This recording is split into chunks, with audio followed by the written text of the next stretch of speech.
risk-taking and whether or not we're going to see more of that continue in the future.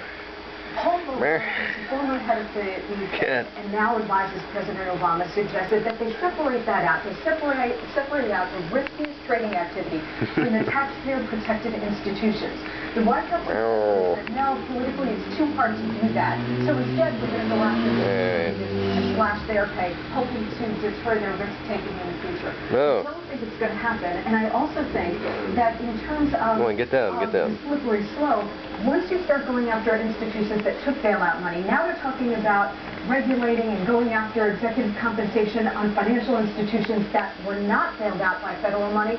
Barney Frank has talked about extending it even further into other industries. You start going down the slope where the government gets involved even more than they already are, and it's very difficult to rein in. What about that last point? This is like a virus. It will go into the private sector, penetrate it, and ruin it.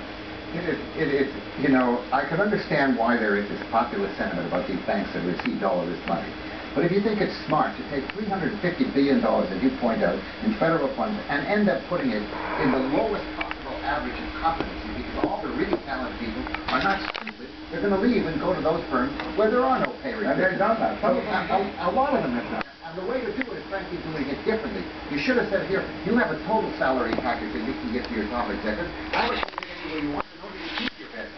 So this, in my judgment, is going to be the exact opposite of we as the public should want, because these are the people who are going to be able to manage the money, not mismanage the money, which is what we're left with. Also, stock can be given out, and it can be put under the condition that you're getting the stock in addition to the $500,000, which would include, I believe, all of the bonuses and the salary.